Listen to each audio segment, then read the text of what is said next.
start out by saying that the title of this event was written this way to be sort of provocative. It was called White Power and Racism. Some people misunderstood that, which is all right with me, because if you read further, if you actually read the flyer, it would explain what white power was about. We're talking about the white power structure.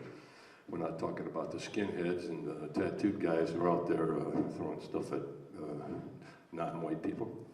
We're talking about the white power structure that's been inherent in America since the day it was developed. That runs this country, the power that runs this country, the wealthy elite. So we're going to talk about terminology as we go along here. And we all have different definitions of these words. Racism. And we're going to get your opinion and your ideas as we get going here, but I want you to make sure you're comfortable to be able to see the screen because we have some very valuable shorts to show. I'm going to start out with just this first little short. It's a minute and a half.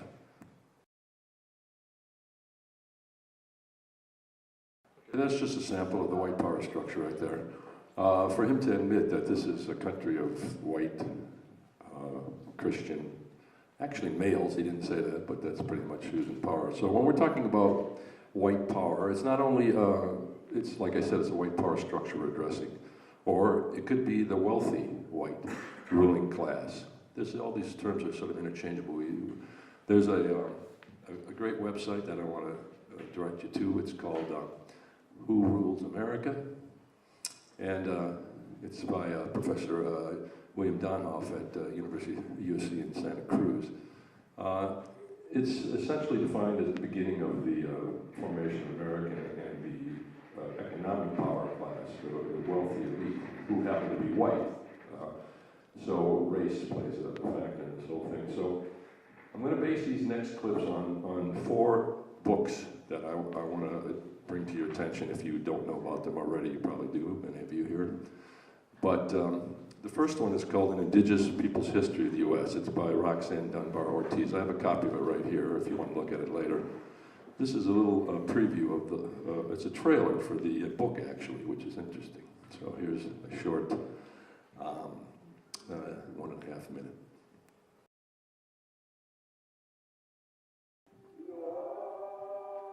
So this book won the National Book Award of 2015. It's an amazing, powerful storytelling of Native Americans. Tragic history. Every page is just filled with fact after fact. Many things I had never heard myself, and it's valuable for everyone to read. One fact that I didn't know about was that at one time in the 1700s, around that time, the Western Hemisphere, the Americas, had over 100 million inhabitants, natives. 100 million, way more than there was in Europe at that time. And within about 100 or 200 years, there were 30 million. 70 million less were decimated. A lot of them were wiped out, killed, starved, poisoned, diseases, whatever. It's a powerful story that we have to understand when we want to understand how America was built. It was built on settlers and colonialism, taking over other people's land, killing them. The other thing was using slavery. So the next issue we're going to address, another great book that I want to bring to your attention, is called The Counter-Revolution of 1776. This is by Gerald Horne.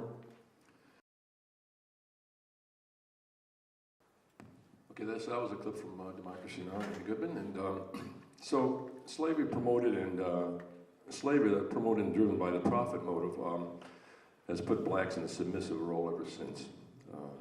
And they've never recovered. That's where the situation we're in now, when there's a call for reparations, that's a just demand. Affirmative action was a program that was trying to adjust the injustice, the inequalities, and unfortunately it was repealed here in Michigan, and we've never ever gotten close to creating equality or justice. We're going to move on to the next book that I want to let you know about. It's called Colorblind. That's another term that's used quite often and misunderstood by many people. But about the black situation in America now, the average wealth of white people in America at this time is $130,000, average wealth. That's not just income per year. I think the wealth is $130,000 per white, and per black it's only 13,000, and that's where the wealth difference creates a major problem as far as housing and jobs. The average pay for a black is only 77 cents on the dollar for the white. Here's a statement that someone made. It's not our gender or skin color that we have to change, but systems of oppression that benefit some groups at the expense of others. So this next subject is based on a book called Colorblind by a gentleman known as, he terms himself an anti-racist. He's probably one of America's most prominent speakers. His name is Tim Wise, W-I-S-E. And before I show this clip, there's a quote here that there are people who consider themselves left or progressive and very critical, who have convinced themselves that the only way to get beyond race is to stop talking about race. By taking this stance, they align themselves with the post-racial liberals and self-styled colorblind conservatives. Colorblindness is childish, stunted analysis of racism. It starts and ends at discriminating against a person because of the color of their skin is bad. So now Tim Wise is going to address this, and we'll discuss this in our later. This clip is from an interview he had on RT. Another book that was written by a famous woman, you know, Angela Davis, who was a victim of quadruple discrimination, a black, gay, communist woman, 4 things. And she's one of the most prominent speakers in the movement. She's a beautiful person, and this is an interview, a very short one, with her and Tim Wise. The last book I'd like to address, Angela Davis's book is called Women, Race, and Class. She's written many books, but that's the one that deals with these issues. The next video is based on probably one of the most influential books in my life recently. It's called The New Jim Crow. How many people have read that book? Michele, Alexander, yes. Isn't it a powerful, great book? Well, here's a little clip from her. When I was born in Detroit myself, and I spent a large part of my life in Detroit. Then we went out to the suburbs, lived there for a long time, eventually came back to live here in Hamtramck, been here about almost 18, 20 years. Been a social activist all my life, a musician all my life. I try to make people happy with entertainment. I've been in the entertainment business for most of that 50 years or so. And as a political activist, it's not always a fun thing, and it's hard to entertain people with political crises, but they're sort of contradictory. However, when we came to Hamtramck, we had hoped to move into a system where we could help with whatever struggles were going on here, and it was, we had visited the town quite often and saw many African Americans in Joseph Campo in the streets, and figured this town was maybe at least half African American, and we wanted to live where it was going to be a mixture of groups. So we could get a chance to see a microcosm of the world in a small area. And that's what Hamtramck has turned out to be. It's an amazing community in the country. So what I'm trying to do is just bring this long history of America down to right now, down to the city where we're in, and we're sitting in Hamtramck right now. We have several issues that we have to address. I have one more clip I'm going to show, so I'm not turning the lights on yet. But when we finally did move here, found out that really the black population in Hamtramck is less than 15%, so it was less than I expected. And then I discovered, you know, there's a large Arab community, and especially mostly in the south part of town, that's where we're at right now, south of Holbrook.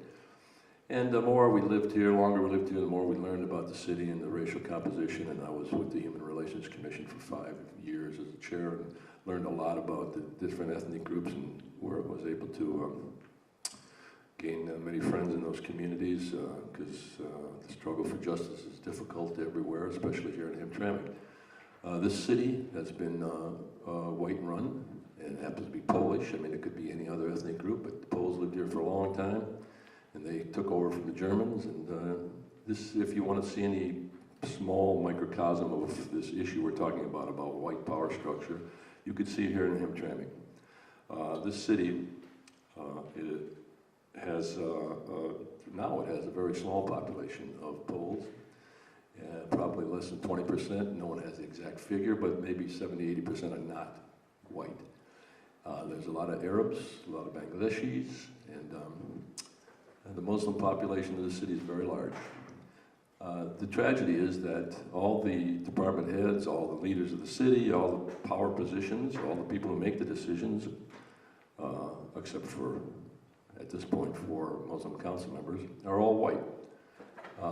Now, I will make a disclaimer here. I didn't check with our city manager, and I wanted to check with her yesterday to make sure. I'm sure there's new employees in the city hall, and I know that our current city manager is addressing this issue, and I'm very happy about that.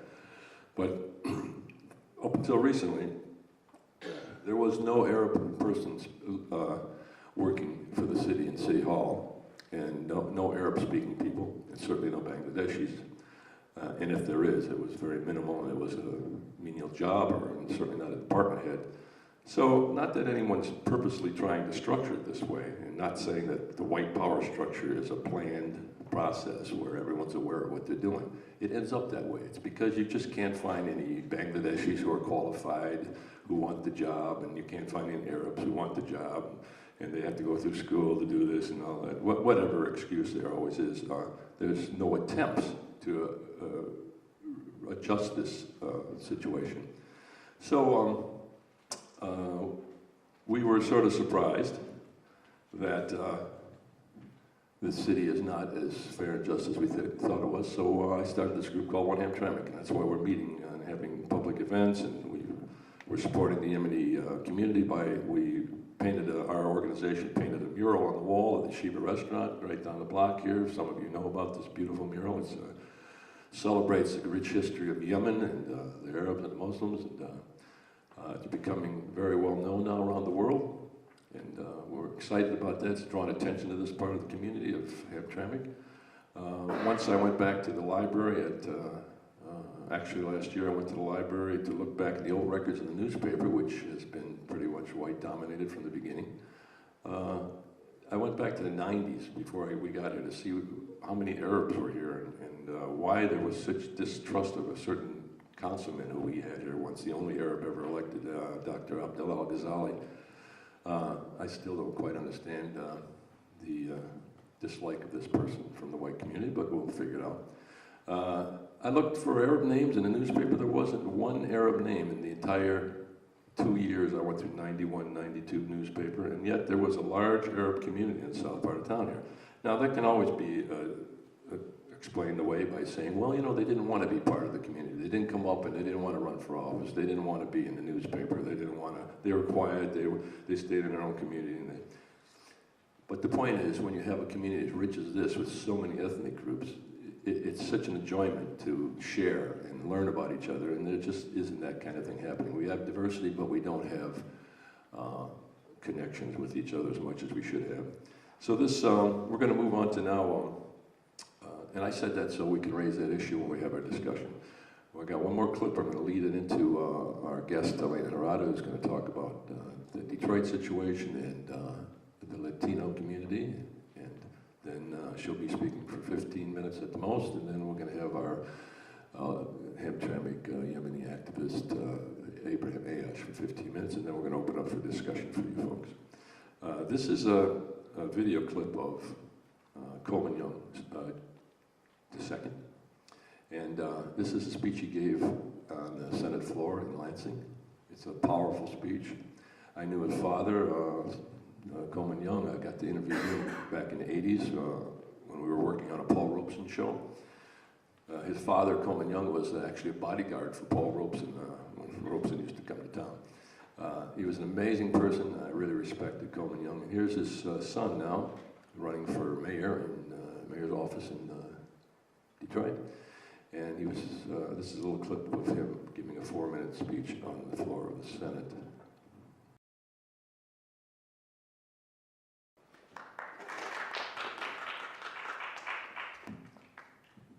Yes, there was a mayor debate, Detroit mayor debate recently, and I don't know how many people saw that. Anybody watch the mayor debate in Detroit? Yes.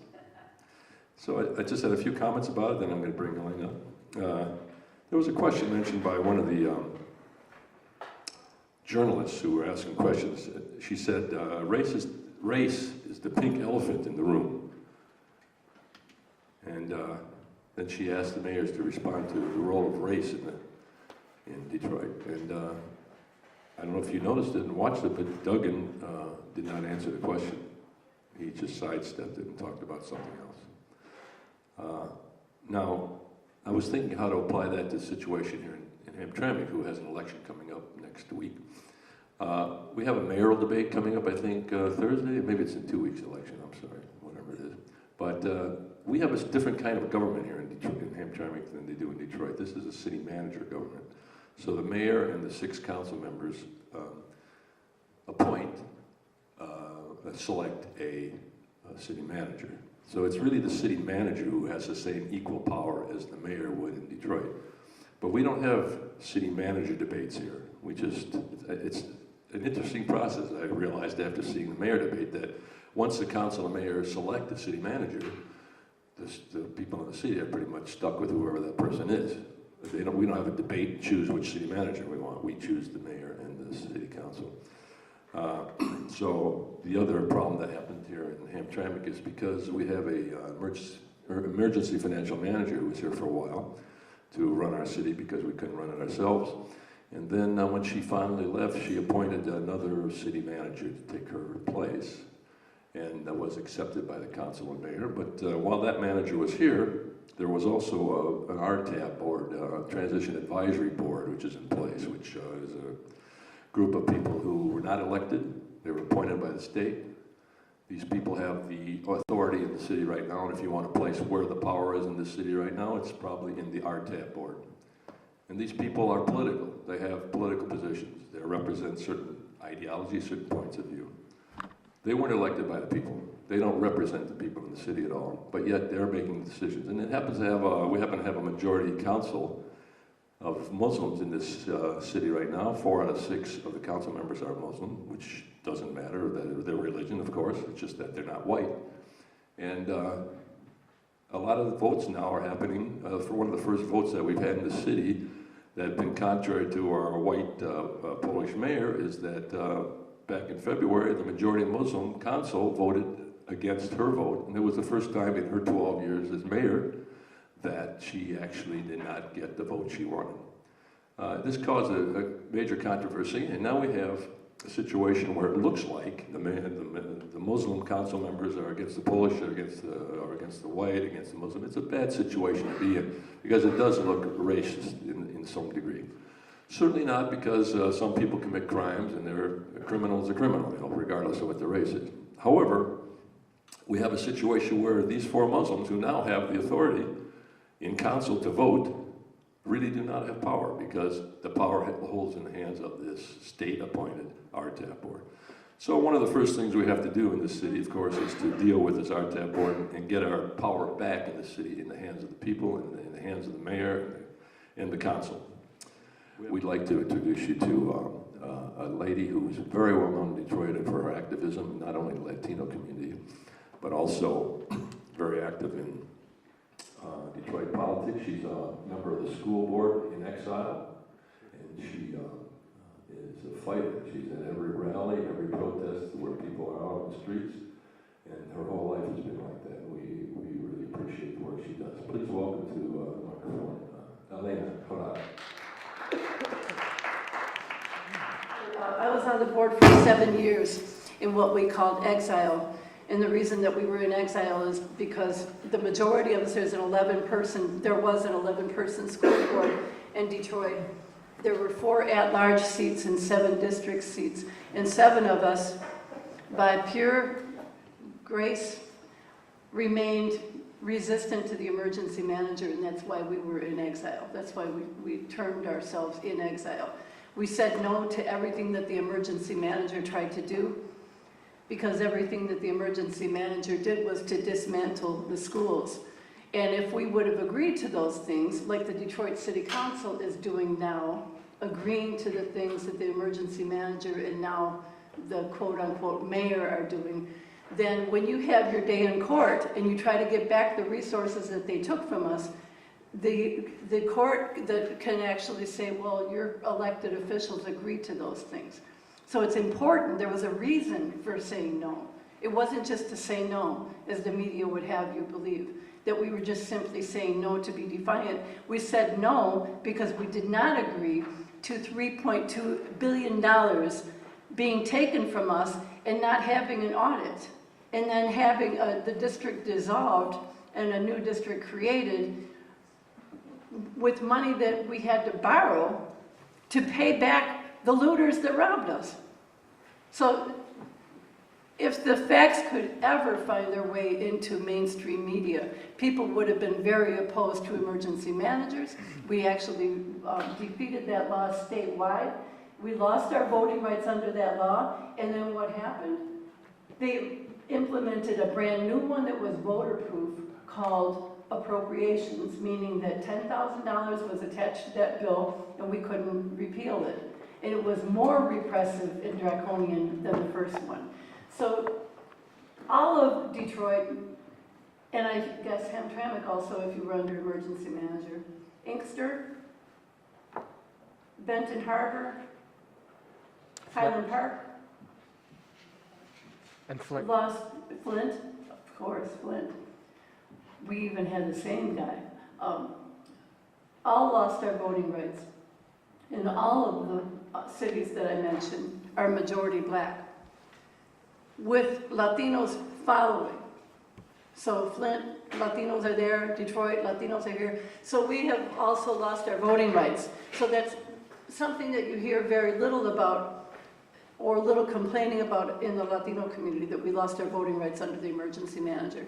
And that's what I want to come to, and how it's very important to understand the solidarity issue between black and Latino, or black Arab, black Muslim, black everybody else, because there is such racism within the community.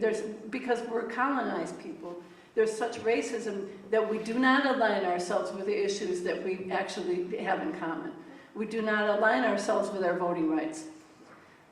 And when we lose our voting rights and other groups come in, such as the foundations, not to mention names, but their initials are Skillman, Kresge, Kellogg, come in and give favor to certain groups and give grants and give money, then they're not elected, nobody voted for them, but certain schools can have art, certain schools can have just better curriculum, and others don't.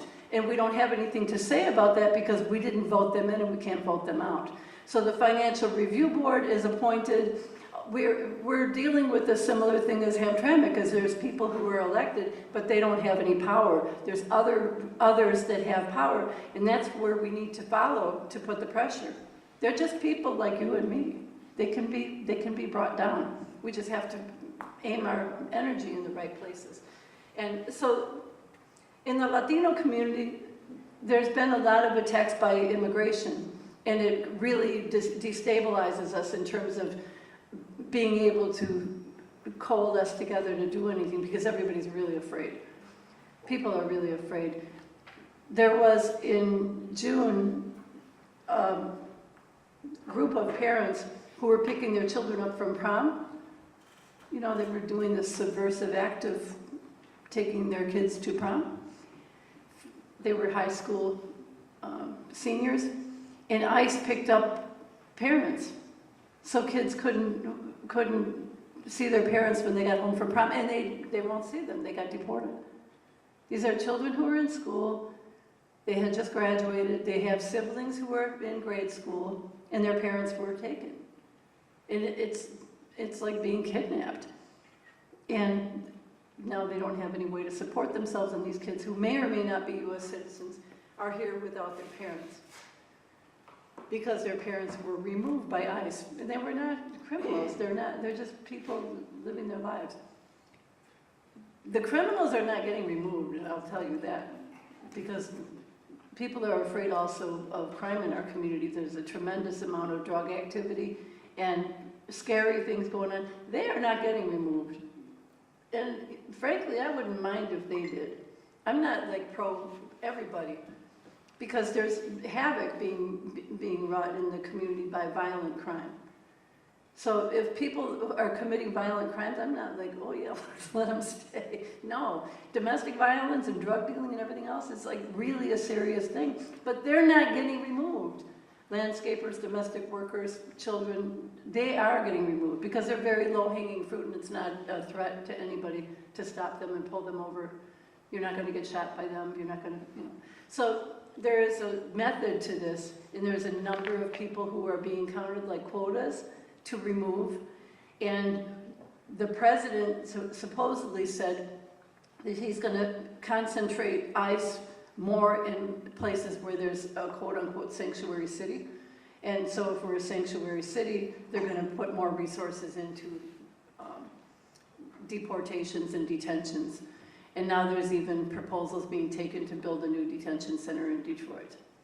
So because we're on the northern border, this is another hot spot for immigration detention. So the idea of people being able to just live their lives and do normal things, if you're under threat, you're just going to do as little as possible. You're not going to go to anything extra. You're not going to go out to community meetings. You're not going to go out to anything. It's just a way of keeping people so afraid that they're not going to challenge anything. I received a call this morning from a person who works in a restaurant in Novi, and the entire crew have not gotten paid for a month. They haven't gotten paid.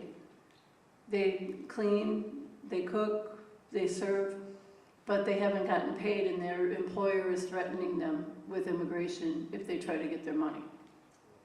So this is something that is, this was today, this was this morning.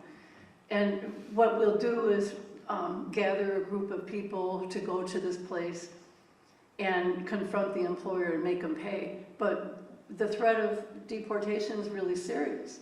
And the woman is from a family of people who have recently been deported. So they're just coming after them. Employers don't necessarily want people deported because they really exploit them for far lower wages than a US citizen would be able to get. So the way that they can terrorize is to just say, we're going to call immigration if you try to complain. But people have worked for a month without any wages. And they take great risks to even get to work. To go up 96, to go up, people are really taking great risks. So this is what is used to cause people to deport themselves, basically, is what they call it, self-deportation.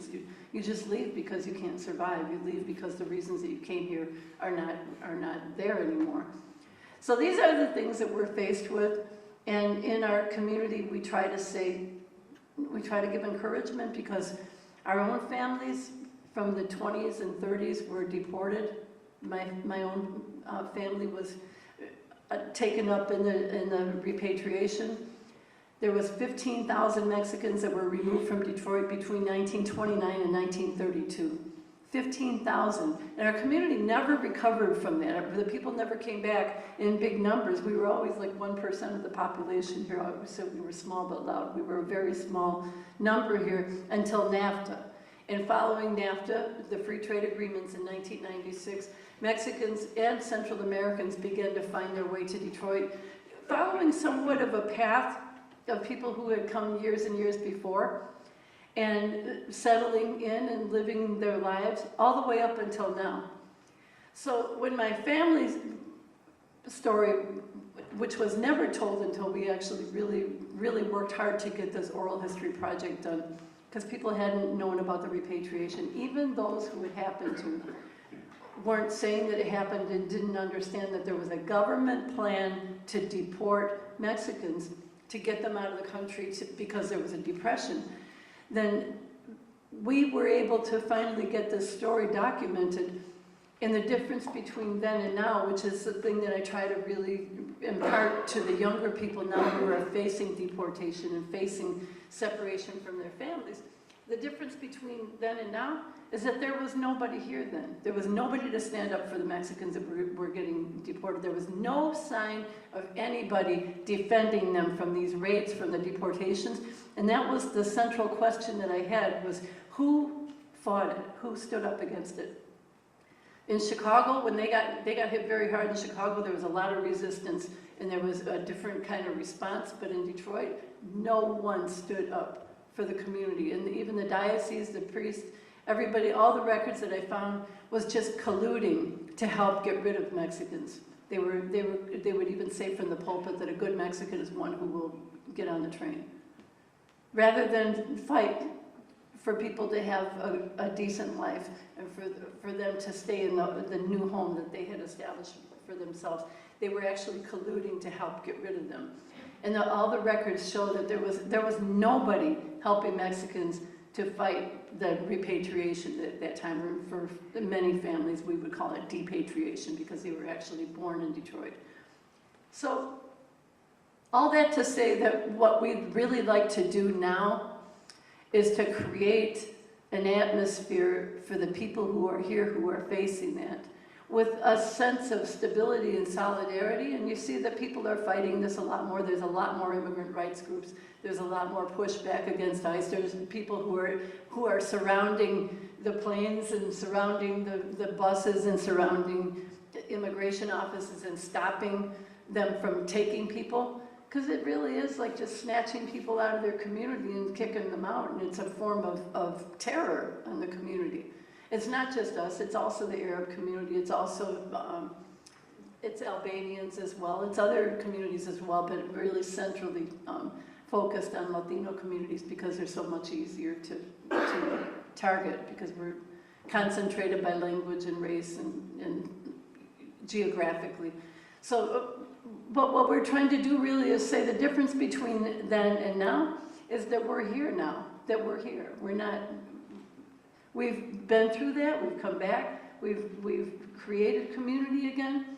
For those of the people who that happened to, they should be able to, and also the big difference is too, I hear from people who got deported. In the 20s and 30s, our families didn't know how to read and write. I know mine didn't. There wasn't any communication from the time they would get deported.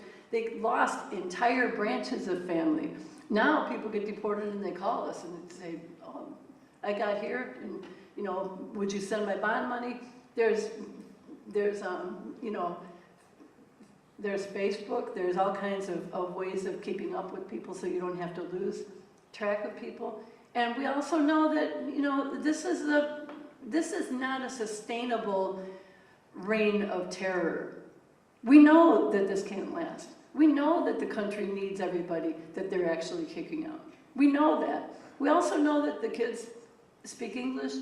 People the border is so diffused now, the border is so permeable that we know that it's not a permanent situation when people get deported. So they don't have to lose hope, they don't have to lose contacts. People can keep on holding on to your place for you, people can pay your rent for you, you can be sending money. However, your kids can stay with somebody who you've entrusted them to. So it's not as devastating as it once was to just lose everything and have to start all over again. So, and it's a little tiny world now. It's a much tinier world. So when you go from here to Mexico, here to Guatemala, like the people that I talked to today, they'll be back. They'll be back. They just went away for a while. Trump isn't going to last. We're going to outlast all of them. We're going to outlast all of them. And all we have to do is continue to keep up our relationships, continue to maintain contact with the people when they come and go, continue to trust in each other, continue to just build. We don't need money. We certainly don't have anybody elected that's going to represent us. We don't have anybody that can do it. Everybody's under the same gun. So the way to me forward is just like what Bill is doing here today and just having these discussions and saying this is really racist. This is really like not fair for people to live here and not have representation. It's not fair to pay taxes and not have any representation. It's, you have to talk about it. You have to raise it and don't back down from it. You can't back down from these conversations about the elections? When Coleman Young says he's taken back the motherland, this is what he's talking about. This is everybody's home. This is the motherland. This is our promised land. When he's saying, you know, we want to take back the motherland, he's saying we're not going to get pushed out of here by banks and billionaires and speculators that are coming in and buying up all these houses. That's what the motherland means. It's right here, and it's yours, and it's mine, and it's everybody's who's refusing to get kicked out. So with that, I hope that we can have some take heart. Thank you. Was this a gift? That was you left over there. So Elena, we'll be back for the Q&A discussion with everyone. Yesterday downtown there was a rally in front of the courthouse where the chant was "No ban, no wall, America for all." America's for all. The no ban was the ban, the Muslim ban, colloquial used, but it also means the ban on several organizations, several ethnic groups, several countries that have been banned from entering the U.S. And there was a large turnout from the Yemeni community, and one of the main organizers of this event and several other events around Hamtramck now is a young, bright, upcoming Yemeni activist who is part of our group, OneHamtramck. We're excited to have him with us. He's going to speak to next, and we'd like to have you please welcome our friend Abraham Aiyash.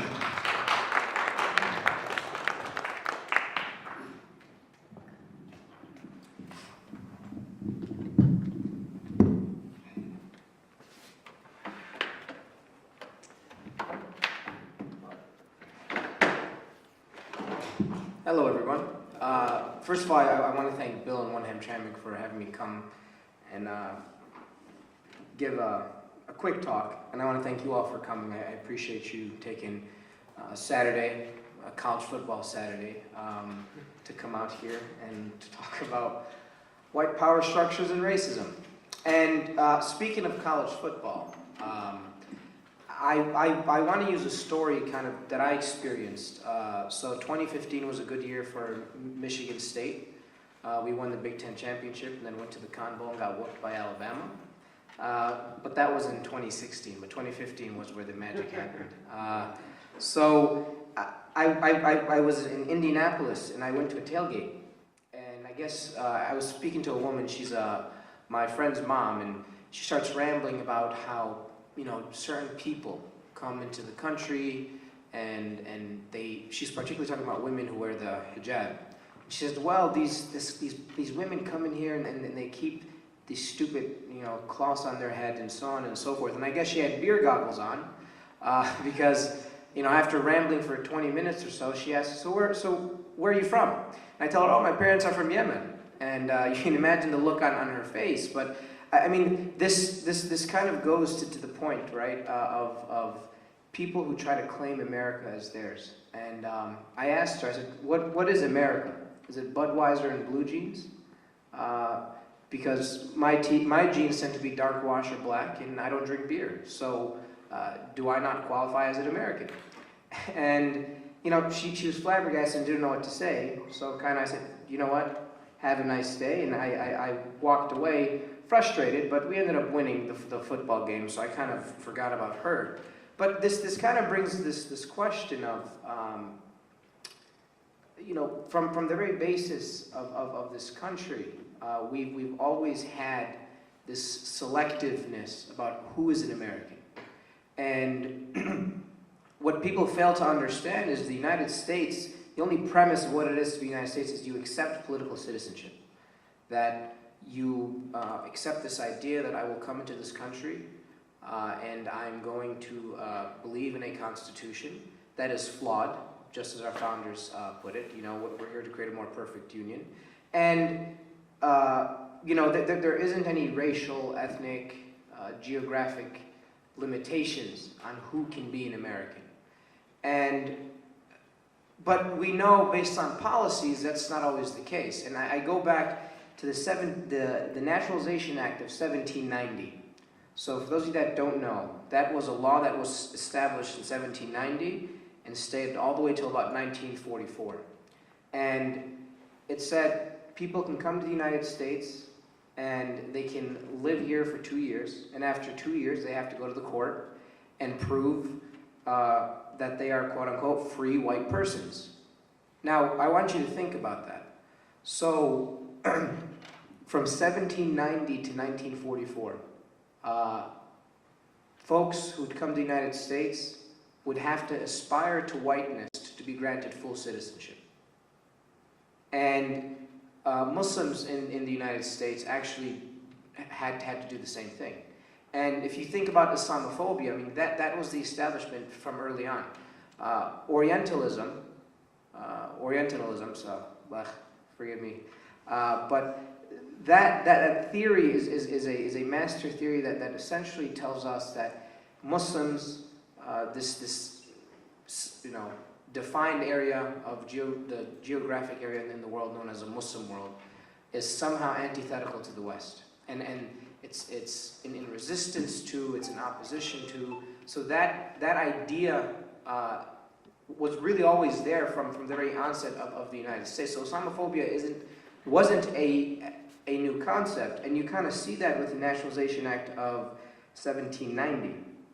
And my parents are from Yemen. My dad came here in the early 70s, and I was reading through the laws, and most Muslim immigrants who came 1940 to prior, most of them tried to convince the courts that they were somehow free white persons because they had connections to Jesus genetically, right? They're from the same region, therefore most Christians were white in the United States.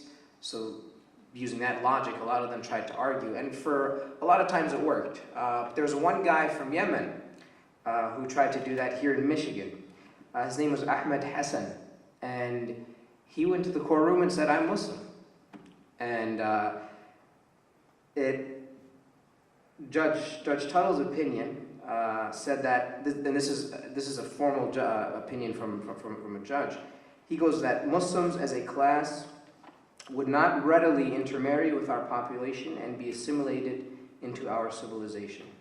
Intermarriage was far more than a proxy for assimilation for the Hassan court, right? So he tried to fight that, but the idea that the court tried to say was, this is a problem because it resists Christian culture. And we kind of see effects of that, even happening on a local level, particularly in Hamtramck. Now, I'm not going to suggest that we don't have bad leaders or bad politicians who happen to be Muslim, because we do. And there are folks that I would disagree with on policy issues for the city. But if we kind of take a deeper look and to try to understand what goes on in a place like Hamtramck, where almost 1 in 3 persons happens to be from Yemen, right? 30% of this area we have folks from Yemen. So when we talk about power structures, you have to understand the exploitation of folks and preying on people's lack of understanding on certain things. So people from Yemen are constantly flowing over, and they tend to find this enclave called Hamtramck. So you don't really have a cutoff point where you'll have 2nd, 3rd, or 4th generation Yemeni Americans. You are kind of in this era, because Yemenis don't really start coming into the United States until an era where my dad would come in, right, in the 70s, and then from then on you kind of get an influx. You get a huge influx around the 90s, and that's when the Yemeni community in Hamtramck really starts establishing itself as an identity in the city. So if you kind of think through that and understand, well, you have folks who come here who don't really understand the systems of governance in terms of the local level. So, a lot of folks may not understand the city management, may not understand, what happens with the emergency manager laws, which, like Elena said, are really, at the very core, prejudiced and racist laws. They targeted poor, maybe working class communities of color. Every single one in Michigan, right? Highland Park, Benton Harbor, Flint, Hamtramck, and Detroit. A lot of folks in those cities live in poverty. So you have this exploitation of folks, and you tell them, well, we're not going to grant you any agency for yourself to govern, to establish institutions of, by, and for the people, we're going to say, well, we're going to have a governor who poisoned children in Flint to kind of send minions to tell black folks, Latinos, or Latinx folks rather, Arabs, South Asians, we're going to tell them how you should govern. So you're not allowed to make any decisions. And you see that sometimes being perpetuated even in Hamtramck. So, and there's two sides to the story. So on one hand, you do have elected officials or political leaders in the community who happen to be Muslim, who are corrupt, and who do things that, quite frankly, are shady or things that I wouldn't be proud of. And that's, but the problem is sometimes we try to frame it as a Muslim issue. And I think that is where things get problematic. Because when you try to frame any sort of corruption, if the person happens to be black, Latinx, or Muslim, what folks sometimes try to do is say, well, this is some remnants of who they are.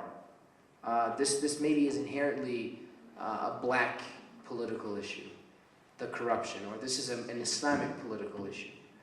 And what that does is it kind of perpetuates sometimes self-hate. Because, you know, you have Yemenis, for example, who just frankly don't have the time to get involved in civic engagement, right? You have folks who are poor, who are more concerned about making sure they have heat in December, January, and February, and don't have time to attend city hall meetings, and don't have time to, until things kind of infringe on their rights, right? So if there's restrictions on prayer space, things of that nature, you'll see more activism because those issues hit closer to home. But that's not an issue exclusive to immigrants or minorities or people of color.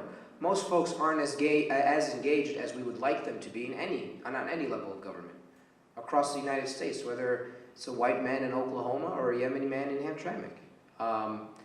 And what happens is these folks see the ones who take time to get involved in activism and in politics tend to do things that are painted by some folks as a bad thing. Well, these Muslims are embarrassing your people.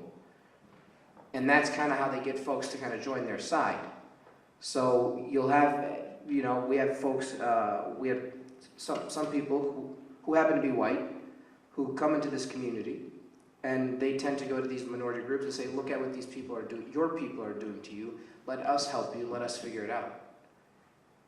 So on one hand, you do have this self-hate that's kind of, that's built up by white men sometimes, who come to you and say, you don't want these people to lead you, but you're not ready to lead yet, so why don't you give us the power, because we've been established here for a long time.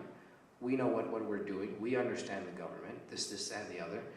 And for some of these people, they may not, you know, they're just recent citizens and they still have this fear because of Islamophobia is a deep entrenched issue in any Muslim American psyche, where you kind of have fear for your life, especially if you don't really understand that, you know, there's no test for liberty, there's no religious test for your liberty. There's no religious test for your freedom in this country.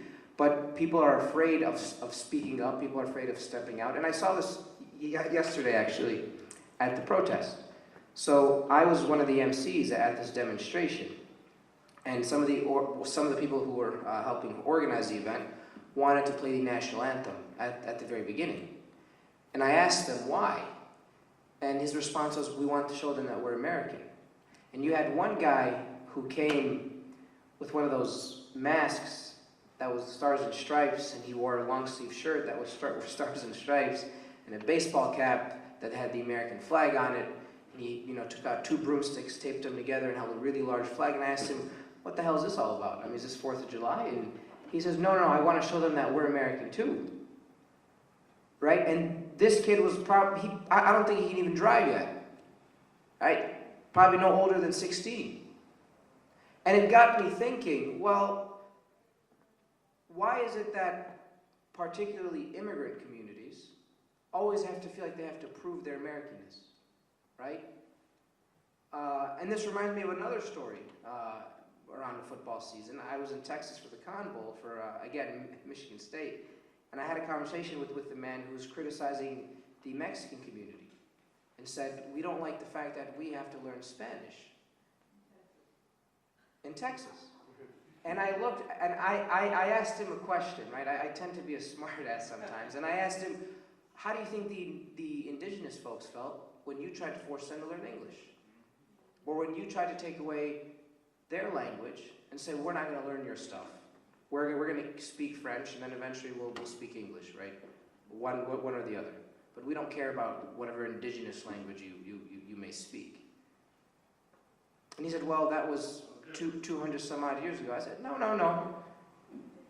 Humans are humans. Evolution didn't happen in we didn't lose our tails 200 years ago. We're pretty much the same. We all go 6 feet under and we become soil.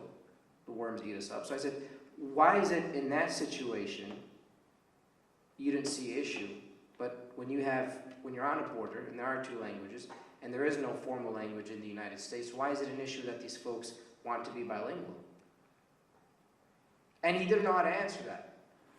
And, you know, we need to start having these difficult conversations about what it means when folks have privilege and what it means when folks have positions of power, partly because of how they look. And sometimes it's going to be an uncomfortable conversation. It is, right? It's not easy for someone who may be white to kind of understand that history, because they somehow assume that it's if you admit that there was this history, it's somehow your fault. But that's not what people like myself do. I mean, if we say there is racism from a power structure that gives predominantly white men influence, that doesn't necessarily mean all white men are racist, right? But you have to recognize that if you are someone of that identity, you have to be able to say this is an issue.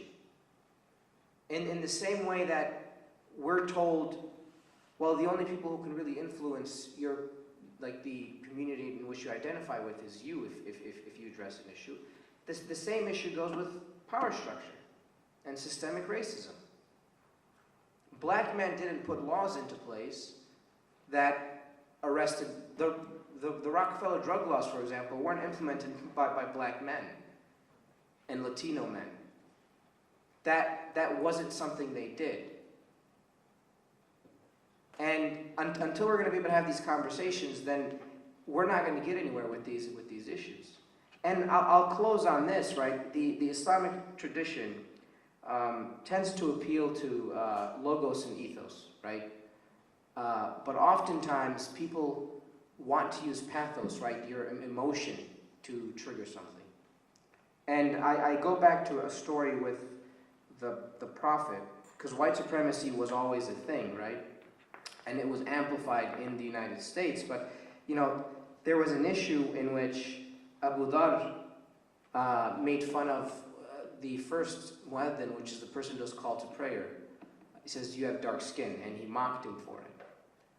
And the prophet didn't immediately say, you're racist. The prophet said, listen, what you said was extremely wrong, and we have to work on that. And, you know, that's because in the Quran, right, chapter 49, verse 11, it forbids casting aspersions on one another. And we kind of live in this hot button era right now where we tell folks, if you say something, I'm going to slap a label on you, right? If you believe black folks suffer, right, you're a black supremacist. If you believe, you know, a certain viewpoint, you're racist. And we need to start having conversations. I think that's really the first step. But we also have to recognize that there are issues that happen. And this is the final point I'll bring up. A couple weeks ago, I saw a woman who you know, is politically active in this city. And there was a fire, actually this was last week, there was a fire in which a family's house burned down. Fortunately, the family was safe. But I'd asked her, I said, what was the family? And she says, you know, I can't tell the difference between you people. And I was taken aback by that, because this was a woman who I know was born and raised in Hamtramck. And she has to be about 40 years old. 40 years old. You live in a city where 1 in 3 people you'll run into are Yemeni. And she says she can't tell the difference between someone who's Bengali and someone who is from Yemen. And that's telling that this problem doesn't go anywhere just because we're the world in 2.2 square miles. If anything, it kind of shows you a microcosm of an issue, because there's a much smaller field for you to see it happen. So I think, again, I've been rambling for so long, I apologize, Bill. But we need to start being honest about the issues that this city faces, right? Tasting someone's food at Yemen Cafe doesn't make you cultured, doesn't make you accepting of people's culture. Right? The early colonists loved the American land. That didn't mean they loved the indigenous people who lived on it. So this fallacy that because we dance and sing or appropriate people's culture, is what I sometimes like to call it, doesn't necessarily make you someone who cares or sees that person as a valuable human. And colorblindness isn't the answer. But perhaps understanding that that person is human too. So if they go into City Hall and they may not speak English, and they ask for help for a water bill, and they get yelled at and told to leave, put yourself in that position. How would you feel if you had just come to the United States maybe 2 or 3 months and you want to pay your water bill, so you go talk to somebody and no one's there to help you kind of walk your way through it? The answer is, well, find someone in your community. So, again, thank you all for letting me kind of share my thoughts on issues of systemic racism and power structures, both on a national and a local level. And appreciate you guys listening to me. Thank you.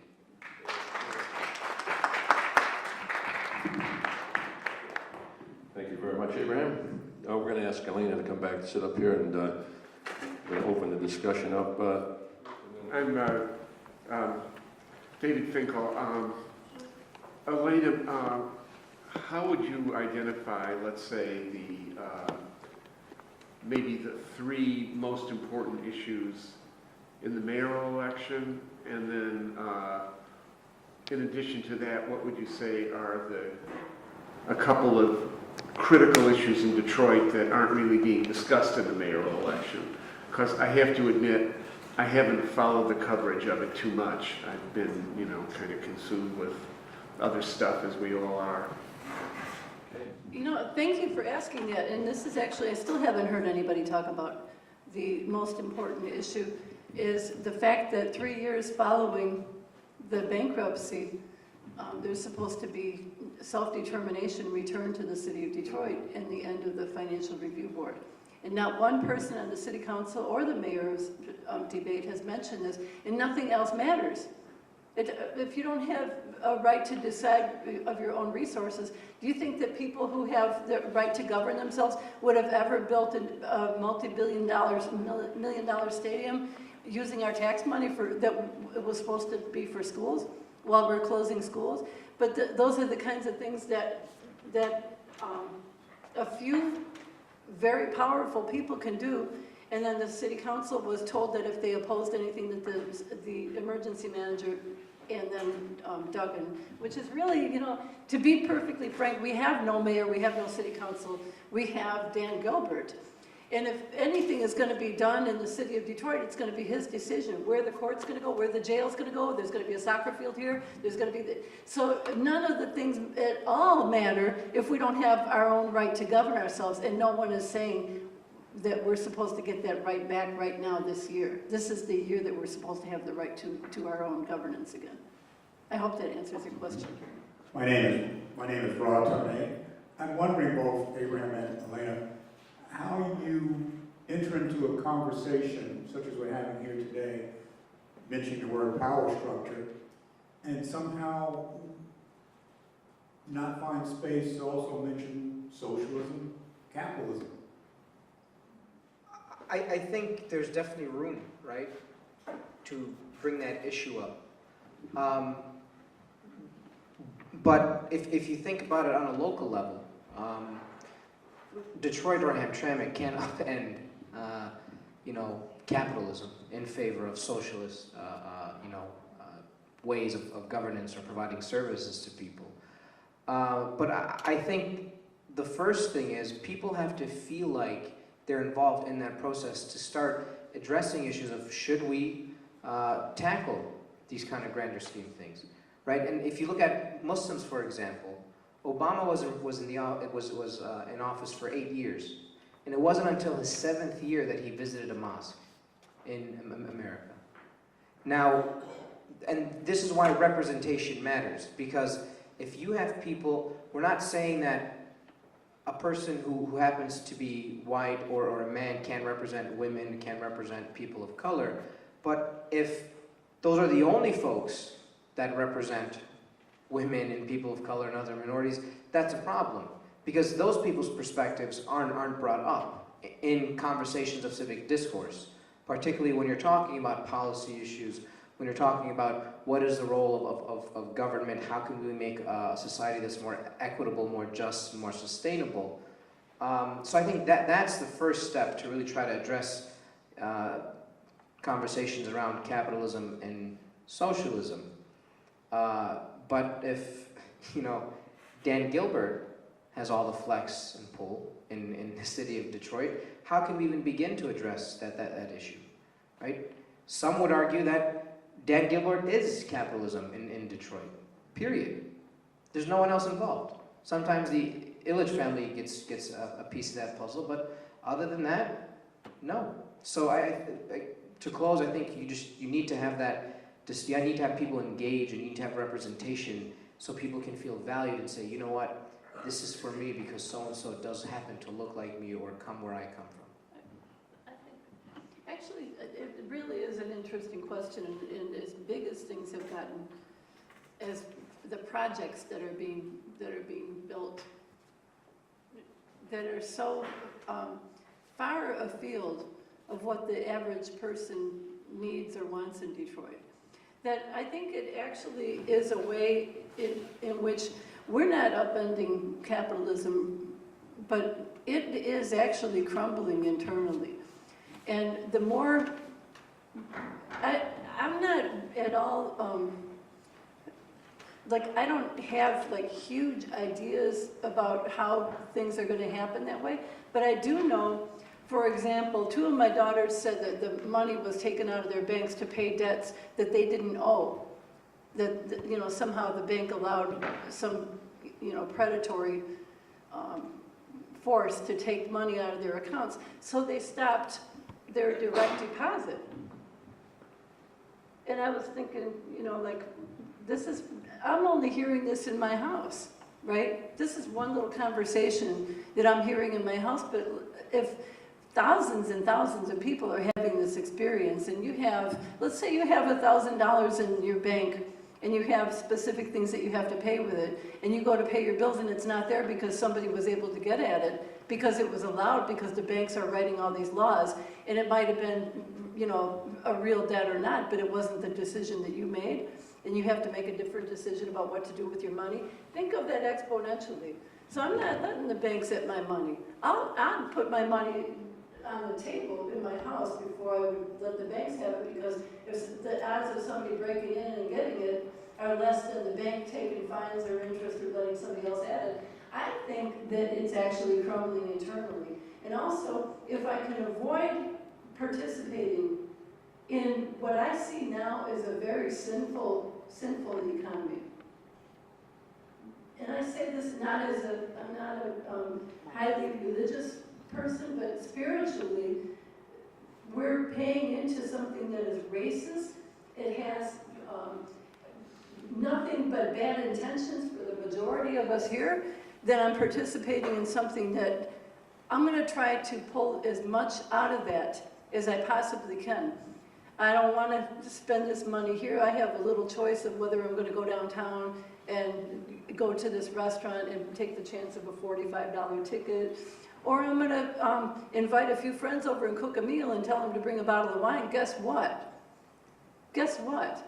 We are creating a new world day by day, and it's not all that intentional. It's what happens when the old world is rotten and we're just beginning to find our way into making our own relationships with people. When we say, I'm not going to stand by while they attack you. I'm not going to stand by while the money is being taken out of the bank that's not owed. I'm not going to allow my neighbor's water to be shut off. These are all the things that are building the world that we envision for ourselves without making a great big plan and without creating a new government. We're like, this is clearly not working. So I do think that we are capable are in the process of upending that predatory economy. Yes. What's your name again? Rod. Rod, yes. You asked the core question, and it's the second elephant in the room. There's racism, and then there's the social system, of course. After all we said, and after the clips you saw, that would be the logical next discussion. That's going to be one of our future forums. So definitely we have to go everywhere where no one wants to go, and we'll discuss everything, because the capitalist system is not working. And we showed it today, that American system of justice has never been fair, in that this system is run by a wealthy elite, mostly white. That's not justice. This system has been exploiting countries around the world so that we can have a high standard of living. Here's a great book I want to show you that we brought earlier and mentioned. It's Andrei Vilchik. It's called Exposing the Lies of the Empire. Very important book, and we'll discuss this at another forum too. But thank you for your question. It was very important. And now this gentleman. Hello, my name is Mahbub Chaudhry. I am from Hamtramck. I am a Bangladeshi American. My question is, how you can differentiate the illegal immigrant and undocumented immigrant? Because right now, our president is saying illegal immigrants, they are criminals and they should be kicked out of this country or should go to jail. And how you can protect the illegal immigrants and undocumented immigrants? How we can differentiate it? Okay. You were saying, how can you tell the difference between undocumented? Undocumented. Yes. Well, I'll just first say before you address it, there's laws in this country that are laws of the white man, laws of the wealthy class. I mean, all the laws written are written by the power structure. Those are the folks who make the laws. We live, white males have the power, have the advantage in this country, because we make most of the laws, even though I'm not of the wealthy class, that's the one that really ultimately does. So the other people of color who have to follow the laws that the other people make, most of them don't make the laws, so they define who the illegal immigrants are and who comes and goes, and people like Trump is just a symbol of the government, is the system that we have. He's no different than back in the Depression days. By the way, I don't know if you knew it, but immigrants were totally blocked off in, right after 1930, after the Depression for many years. And that was the only time that our country was not involved in a war anywhere in the world for 5 years. Otherwise, of our entire 237-year history of America, we've been in wars 214 years. Our country, our government, our economy is built on war. And a lot of these laws are written so that we can continue this kind of power over other people. Now, as far as defining who should be undocumented, who should be welcome, who shouldn't be, personally, I feel we shouldn't have borders anywhere. I feel that this world belongs to everybody. We should all find a way, eventually, to live with each other and not have to worry about crossing any borders. But once you have land and you own power and you have wealth, you have to put a wall up, you have to protect your belongings, and so they create laws that you can't come here and can't come into the country. So how do you tell the difference between documented and undocumented, and why are they illegal? You can't tell the difference, actually. You often can't. And like I was saying, my father's family were deported and they were born in Detroit. And many people then were not allowed to return because they didn't have proof that they were born here, because they weren't allowed to take their proof with them. And then other people had contracted diseases along the way and were denied entrance back into the country because the journey gave them tuberculosis and cholera and other things, and many died along the way, but also those who got sick weren't allowed to come back in because they couldn't get past the border. When there's such laws, when laws become so unjust, then they must be confronted.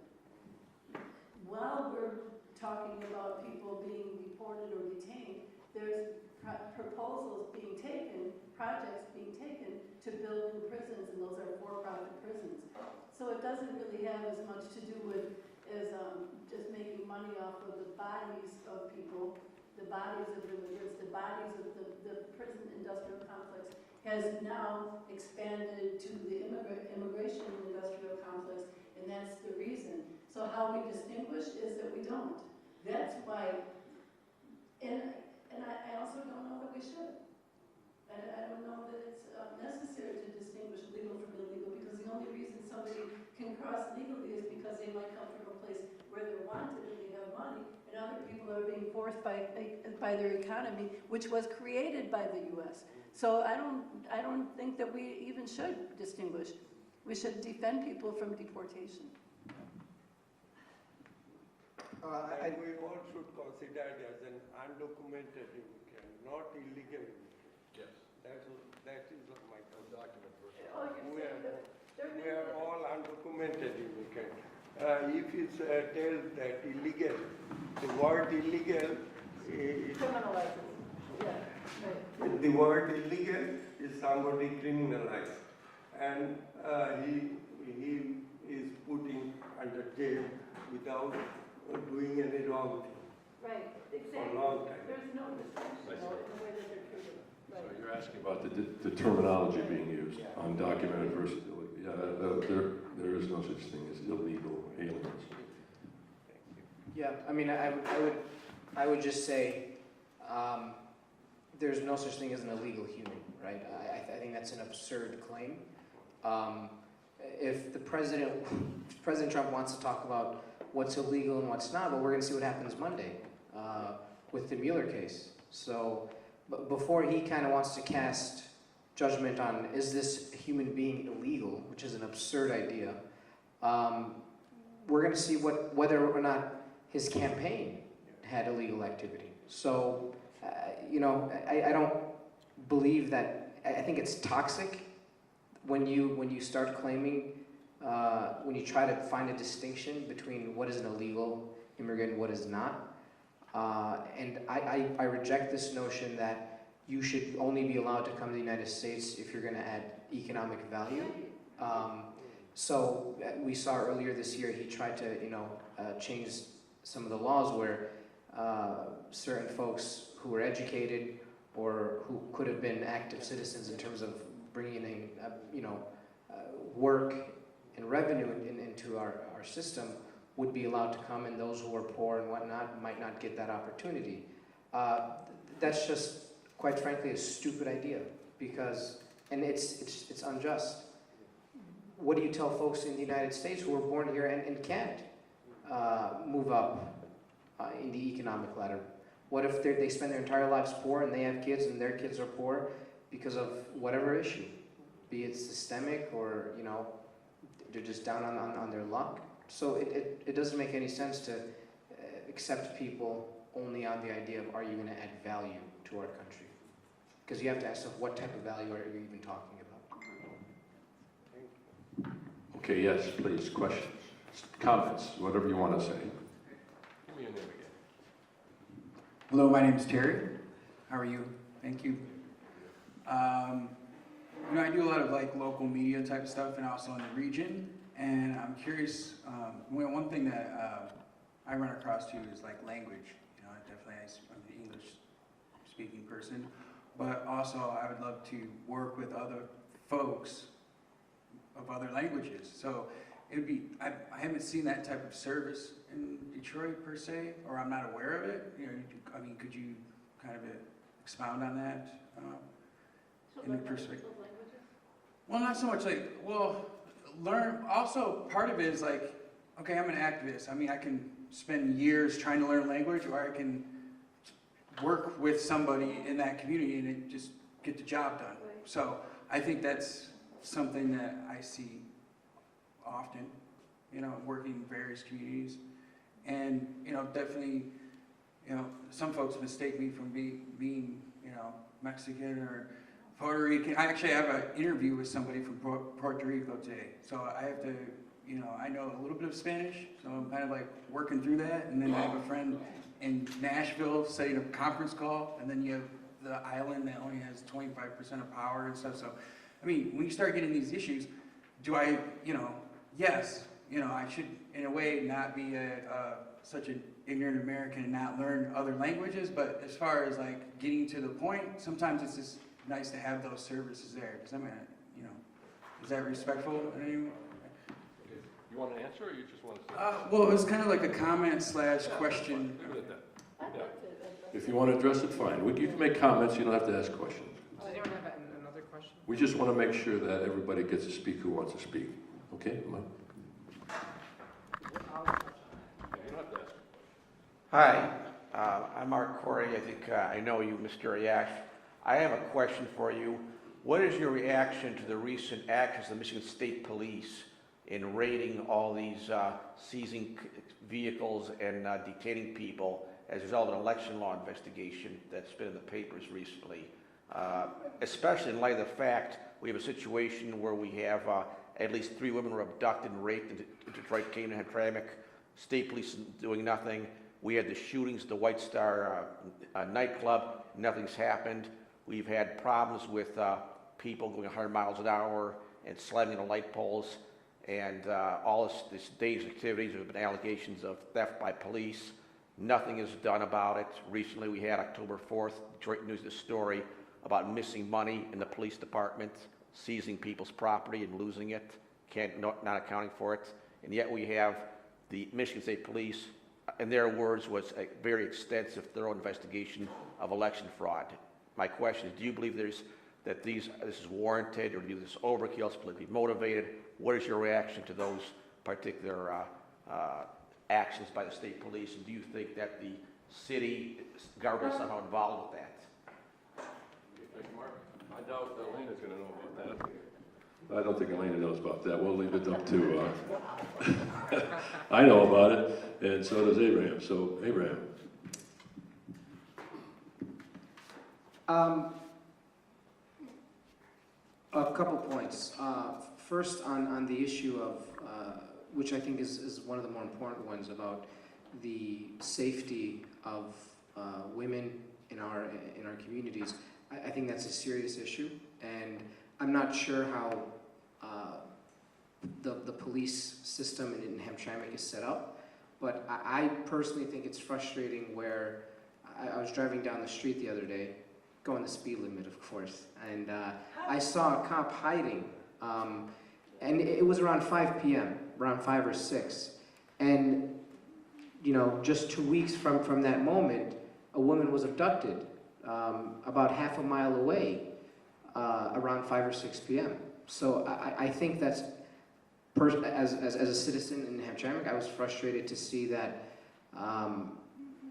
there was a cop car hiding in a very large street. There's not many residents walking on Conant. It's a 4-lane road under the bridge, particularly during that time of day. So that frustrated me.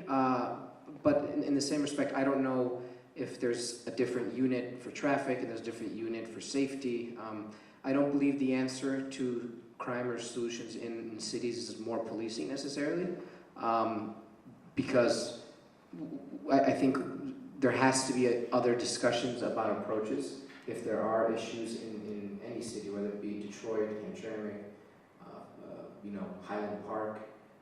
The answer is if there's more crime, just bring more police. I think it's not that simple of an equation. On the issue of the election fraud investigation, I've heard ramblings of it for many years now, right? About, certain folks who run for office maybe getting involved in I guess, illegal activity. Beyond that, I'm not sure. I don't know the city's involvement in that case, but I guess we're gonna have to see the investigation play out. So if there was wrongdoing, I hope action is taken. If there wasn't, it would have been a shame that all those resources were spent. But I really don't know too much on the actual investigation, but I will say I have heard rumors about this issue. But it wasn't exclusive to just the brown candidates, if quote unquote. It wasn't just the brown candidates who, have some election, shenanigans going on. I've heard ramblings of many people who've ran for office over the past 10 years who do some, for lack of a better word, shady stuff. So. Yeah, I'll address that too, and then we'll have you ask a question. The investigation started in August. Somebody from the state must have tipped off, somebody from the city probably tipped off the state police. And who knows? I mean, the RTAP board and the state's pretty much involved deeply in what's going on in the city. So they know what's going on. They know the ramblings going on about accusations against specific politicians who just happen to be Muslim politicians, but that's where corruption happens to be right now. There's no corruption in the white community. And there might have been in the past, I think there was once or twice probably. But right now, the Muslims are being accused of absentee ballot fraud. And, they were, a few years ago, 4 of them were charged with returning the ballots illegally to City Hall. They were sealed, they were done correctly and signed and all that. However, they were not returned correctly. You don't carry them to City Hall and hand them back. You have 4 ways to do it, and they didn't do it one of those 4 ways. So they had a felony charge against them, and they spent tens of thousands of dollars in court fees trying to get themselves cleared from that. And I'm not saying they didn't totally understand how you do elections here in America or here in Hamtramck, or they're from a country, Bangladesh, who they don't do their garbage correctly there either, so they probably don't do the voting there correctly either. So they probably have to learn how we do voting here and how we should put our garbage in plastic bags in the alley. Some of those don't have, that's sarcasm. I don't know if some of you understand sarcasm, but I'm sorry about that. But I think it happens that we have corruption among certain politicians, sure. Not only in the Muslim, but it's very strange that it's like a week or 2 before Election Day, and this one gentleman who's being attacked right now came in 2nd place in the primary. And it's a good chance that this might hurt his chance of winning I don't know, maybe it would, maybe it won't. It could be political, it couldn't. We don't have all the facts. Some people do, but I don't have all the facts. I personally think race and Islamophobia have something to do with it. I personally think that. And I know that's what you're trying to imply by, you think that the state police is more interested in trying to nail these 4 Muslims than helping women who are being raped. Yes, that's sort of an extreme way of saying it, but it happens to play out that way. I don't think they planned it to do that way. The police are in the alleys stopping people driving, speeding, so that they can get money for the city. We need money in the city. That's the best way to do it. Catch these guys going 3 miles an hour over the speed limit, you get a $100 ticket or whatever. Keep coming money. That's where the real crime is in the city: speeding and traffic tickets. But we have other kinds of crime in the city that we have to address, and we're glad we have a police department. We need a bigger one or a small one. I don't know what we need. We need a more efficient one for sure. And we need the whole city to support the system. We have to all work together. That's the problem right now. We're not working together. We're going after Muslims, and we're going after specific people. We're playing politics, and this white power structure that exists in Hamtramck is what we're addressing today. The whole idea of a white power structure. Not because you're white necessarily, not because you're Polish, just because you happen to have the power and the ability to make the laws. And the other people follow our laws, and that's how it's supposed to go. So, your turn. Did I answer your question? Yes. My name's Judy Ray. I've lived in Detroit Detroit for 40 years, but I also worked at Ford Motor Company for 30 years, and I was a skilled trades person, so I kind of learned not to say all white men, blah, blah, blah, because in fact, you know, I might complain as a woman, oh, you know, well, no, you really can't do that, because that was all men I was working with. Well, the question I'm going to have, it deals with how do we emphasize the monetary and tax accountability, because in the talk about class, that word doesn't ring great in the U.S., but special economic issues do. And, or maybe there's another word we can come up with and then, you know, gradually get into what class is. But capitalism does work. It works great for the rich. I mean, you couldn't do better than be rich in the U.S., come on. You couldn't be better than be middle class in the U.S. in many instances. And by middle class, I mean those people that own the businesses which are classified, small businesses classified as 600 or less employees. So I don't know how small you consider 600. But I worked for a lot of small business, and in all honesty, I made minimum wage, I didn't have dental, I didn't have vision, I didn't have pregnancy, I didn't have, you know, you don't have all these things. And it's one of the reasons Obamacare, you know, is like not regarded well by a lot of folks who face those problems. So it does come down to us describing the, you know, who is, you know, what the stratifications are, why somebody might like Mayor Duggan. I mean, I've talked to young black entrepreneurs, they love, you know, Duggan because he talks the language, and then of course Dan Gilbert and Duggan, you know, all these people can slide some money to the proper people. You know, they're not the people that, they don't slide the money to the people that are working for these people, but, you know, the middle class goes to vote. Poor people, at least in Detroit, don't really vote, you know, like, so, because you don't, say what? 50% of our votes went missing. Yeah, and votes went missing too, and, right. So I guess all I'm saying is that we need more to talk about who's really in charge in terms of the economic interests and where the tax dollars go. And it's not just the removed rich, it's actually the folks that are running stuff on a, you know, a limited level in our individual communities. And I'm not saying they're evil, they're just ruled by certain economic interests. And if we don't understand that, and understand that ours as working people might be different, then I think we're in a real world of hurt. And the other thing about them is some of them need to be explained that if more people made more money, there might actually be more participation in their, you know, businesses, whatever they're trying to do. And I've talked way too long. Oh, that's good. Thank you so much. What's your name again? Judy Raitt. I live in Detroit, so I'm not really Well, up thank on you your for being here. problems here. Very good comments. Okay. Not up on Detroit. Who else would like to speak? Okay, please. Hi everyone, my name is Tanya Loudon. I've lived in Hamtramck for 20 years or so.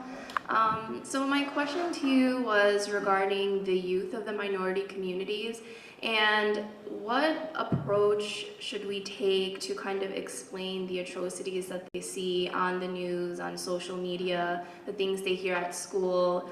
Because when I was growing up, social media wasn't a huge platform, so it wasn't until I got to college that I started seeing and hearing these issues happening around me. So on one hand, it's good that they're being exposed to these issues at a younger age, but at the same time, their young minds may not be mature enough to understand the gravity of the situations that they're seeing. So what approach should we take to kind of answer some of their questions and comment on some of their concerns? Well, one thing is I wish more people like you came to the meeting today, but that's good. I'm glad you came. So that's one. You got to go home and tell your friends now. That's a tough one. You want? Sure. To touch on a couple points. So on your question about talking about folks or talking with folks who may not speak the language you speak. Also, I wanted to clarify, I had a person come to me and say that I didn't value language. I just want to also say it's not like I didn't value language as far as like in doing the part and parcel reporting work, sometimes it's like, I'm here at a forum, like if I could get a translation on that so I don't misquote somebody. Right, or absolutely, something like, absolutely. I think there's a service like that that would aid in different communities in Detroit and also in the region to help cover some of these issues. Because I think some of the news editors are like, I don't know what we're saying, I'm not gonna, I farmed this out to a couple other, this interview for Puerto Rico. This is a person who's a president of the teachers union, Mercedes Martinez, of the teachers union. It's just an important person. She will, but at the same time, I also want to make sure that, you know, she's welcome. You know, you're here in this country, okay? You have many things going on here, all the stuff that we're talking about. So that was I was a little worked up because I was like, I didn't hear that in that lens, like I didn't disrespected someone's language or something like that. That's not what I was getting at. It was like, and every day going around and doing this work, sometimes language, it takes a while to get a flow going and working with folks. And I think that is, you know, sometimes a stumbling block for certain communities. Like, for example, if you're Polish, you know, I have people in my family that are Irish. I have people, you know, it's all over the place. This is, you know, this is definitely, sometimes it gets very confusing. So I think some type of translation service that's attached with like media type of stuff, and also to explain some cultural things too. So. Okay, so now we have two questions. I'm going to just touch it really quick because translation is very political. And so sometimes you would be better off to speak directly than to have a translator that's like what's called a diplomatic translator, which will completely water down what a person is saying if it's not what the master narrative is. So I would recommend that you go yourself, you know, with open heart, and ask if there's a person to translate. Let them get the translator. Well, I did have someone help me out. But the person that you're interviewing, it should be the person who's given the right to get the translator. Because if you bring a translator, there's a different narrative. It's her translator. Yeah. First off, I commend your desire to inquire and to try to be as accessible to these people and wanting to represent their stories. But I think a simple fix to that, it would take some time, but I think we should get more representation in media, right? Yes. I think that's the first part of that solution. But you know. So if you want to be on my radio show, you can come on in. Both of you are invited on the show, 88.1 FM, your platform. You guys can come on and do whatever you want. All right, we have to have a mic because they're recording. Sure. But the other thing I would encourage you to remember, I did a lot of work on inclusion and diversity, both on the university level when I was in school and now in the community. And understand that this concept of a microaggression might come up. And the easiest way I like to describe it is it's not someone inherently being prejudiced or racist, but it's sometimes the way we word stuff or the way we look at people may be like a mosquito bite, right? And it bothers you for a little bit, and then it tends to kind of disappear. But sometimes enough mosquito bites and enough itching makes you bleed, and bleeding's painful, right? So that's something that I would encourage to remember anytime you approach someone in which you may not necessarily understand everything about who they are, things of that nature. And remember, it's whatever your intention is, it's the impact that matters. So if you do make a mistake, that's fine. I mean, like I said, it's not this idea where if you say something that is problematic, rather than cast you as a racist, I can say you made a mistake. And then from there you can have honest conversations about how can I learn to understand and listen to reflect, not to respond, right?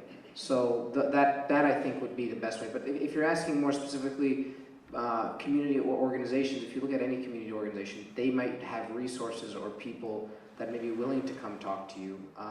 Again, you definitely, like Elena said, you want to make sure that there's not lost in translation, or if people try to take away what this person is really saying. But in this community, this building actually houses Access, which is an Arab Community Service Center, social services. They might offer something. ACC, the Arab Chaldean Council. There's countless other Yemeni organizations. I'd be more than happy to share them with you later. I hope that kind of gives you an idea. You. Yeah, no I problem. would like to disperse some dialogue, because I think that is something that, you know, it can get tricky at times. Right. So, two other points. You brought up capitalism and whatnot. I'd be naive to think that we can abolish capitalism. I'm not entirely against it. I see what good comes of it in Hamtramck, right? The Bangladeshi community on the north side of Kinef brought that area back to life, right? They opened up small businesses. They brought a rich culture into that area, and right here in the south end of Hamtramck, Yemeni business owners built up kind of a business area here where they brought back this part of town to life, right? So we should credit those folks for trying to make their communities better by building up shops and whatnot so they can serve the community and be able to sustain themselves. That being said, there's still a lot of business owners who live in poverty, right? And I'm not going to say that we should upend capitalism for socialism, right? I don't know enough to even suggest that should be the case, but we need to have conversations about minimum wage. What is the minimum? I believe that in Michigan we should at least try to raise it to $15 an hour, for example, to give people some sort of access to agency and things of that nature. So it doesn't make any sense where you work 40 hours a week and you still struggle to have basic necessities. That's a serious thing we have to address now, because the rich keep getting richer and the poor keep getting poorer. That's a serious issue. And Detroit, 48% of the city lives in poverty. That's absurd. You know, I believe we have the highest rate of poverty of any major city in the country. It doesn't make sense. And I think part of that goes back to, like you said, our politics is about profits. It's not about purpose anymore. That's a huge issue. And it doesn't make any sense. If you look at chipmunks, for example, chipmunks, you can throw 20 cashews in front of a chipmunk. They'll only take 2, right? They'll stuff one in their mouth, they'll take one away to bury it later. It doesn't make sense why someone would need 50, 60, 100 million, $200 billion in their bank account. This obsession to accrue wealth for the sake of accruing wealth is troublesome, because people end up suffering. This excuse that we can't give people access to economic opportunity, it's like, well, wait a minute. Why does the Walton family have billions and billions and billions of dollars, and a person who's working at a McDonald's can't even pay their water bill? Should there even be a water bill, right? Those are the questions we should start having. So yeah, that's my take on that issue. And the most important one about engaging youth, especially with the rise of social media. Social media brings a lot of good. So I think it allows people like us to have better access to information and to understand things, which is great. But again, youth, we have to be careful. If someone is 10 years old and they're on Twitter or Instagram and they see stuff about Donald Trump, or if they're Muslim and they go on some, they see some white supremacists, spewing out stuff about Muslims and Prophet Muhammad, this is that and the other, that messes with your psyche, right? So I guess the approach would be, we kind of have to monitor that.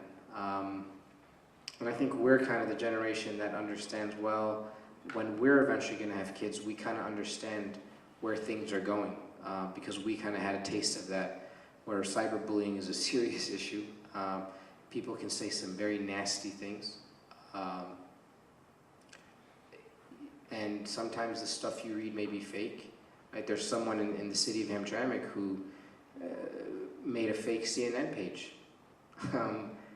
so they're running a Facebook page, you know, pretending to be CNN.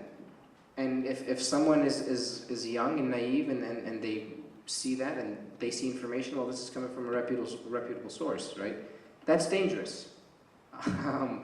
And I mean, it's funny that they chose CNN. So that's an ongoing conversation. But I think there's some good to that because we are getting kids and young folks getting involved. More millennials are going to run for office than ever before. More millennials are in activism than ever before. So that it's promising. I think addressing the whole idea of the toxicity that comes with that, that's going to be an ongoing discussion. So thank you for your question. I appreciate it. That was an important topic. For the sake of equal time, are there any billionaires here who would like to have the word? Okay, fine. Or donate? Or donate, okay. Fine, so we want to hear from everyone who would like to speak. Do we? I just want to share one more thing. Recently discovered an article by the Professor Robin DiAngelo in the International Journal of Critical Pedagogy, Paulo Freire derivative magazine. She's coined this term, white fragility, and I think what it relates to is she's discussing the difficulty that whites have in these conversations you alluded to having. Because we hear a lot about we should be having these conversations, but those conversations are very difficult. And I think it would be instructive for folk to actually pick this up and gain some more insight into why these conversations are difficult and perhaps what can be done to make them a little bit easier. She speaks to the stress and the tension that white people go through in these kind of discussions about race and why, to regain equilibrium, they will do all kinds of things just to get back to equilibrium, which is the status quo. Robin DiAngelo, D-I, capital A-N-G-E-L-O, white fragility. Roy again? Fragility? Rod, okay, Rod. I want to make sure each of you signed in when you came in, so if you want to be on our mailing list, if you aren't on it already. Like I said at the beginning, this is a very difficult subject for people to talk to, and Rod just mentioned that in his article. So you are the brave ones and special people who came to join us today, and it's been filmed, and we're going to put it up online, and we want to thank, does anybody else have any final words they want to say? Okay. Did you want to say something, Michele, from Poland? Actually, I'd like to hear you say something about what you just experienced. Why don't you come over here and or come around here. This is the first time he's filmed here in America, and he was very interested. He called me and said, you know, he came to a Muslim candidate night that we have. We have a forum every month, and he just happened to be in town, came with a group of Polish tourists. And he called me recently and said he's in Poland and that he was very impressed with the way our community has dialogue and talks about difficult issues, and he's from a little town in the middle of Poland where it's pretty much all Polish white people that are mostly Catholic, and they don't get the opportunity to see the diversity that we experience here in this area. And so he took it on his life here to take on this task of making a film about this issue, about diversity. And I'm just curious, and he just got here today, and it's the first thing I guess they're filming with his team. So I'm curious what you want to say about what happened. The worst thing you can hear in my hometown, Przasnysz, is that you're not from here. You are not born here. You don't know us. You don't know the city, its history, and you're just not like we are. And this is what brought me here. Is it correct?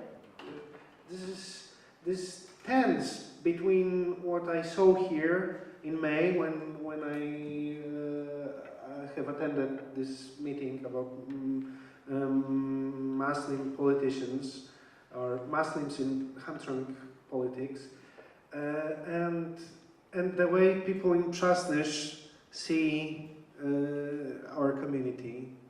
There's a big tension between these two ways of seeing the reality.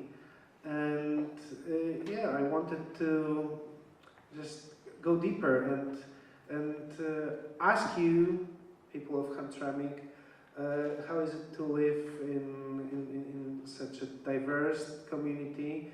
Is it, as some right-wing politicians and media workers in Poland say, that this is a place of clash of civilizations, or maybe it is a paradise, as some other people say. I just want to learn how it is how it is to live here and to live in such a diverse community.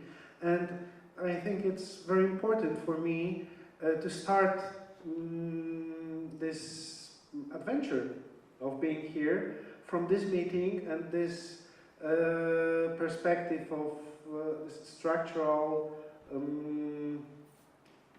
complex situation, I would say, with all this history perspective of white people making their own new country based on the many cultures of people who are living here for centuries and making their own communities. And yeah, I think that it will give some special, I don't know how to say it in English, that it will wzmocni, poprawi, polepszy.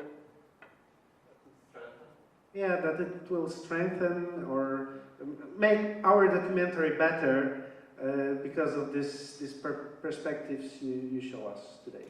Thank you very much. Well, thank you. Let's give Michele and his group a nice welcome. That was very well said. He knows 2 languages at least, and I barely know 1, so I'm trying to work on mine. But to see this kind of openness and this willingness to learn, this is what all Americans should have. They should have this understanding and willingness to learn about each other. Because what the natives used to say is, walk a mile in my shoes. And that's what they were saying. You will understand other people if you learn their culture, if you live with them, if you share their emotions, their experiences, and you feel for them just like you feel for your own people. Then pretty soon it's one world and we're all happy. But we've got a long way to go, but we try to go one day at a time. So this is today. Thank you for being here. Thank you to our special guest, Aiyash. He came all the way from Hamtramck. And all the way from Detroit, Elena, Herrada. Let's give him a nice welcome.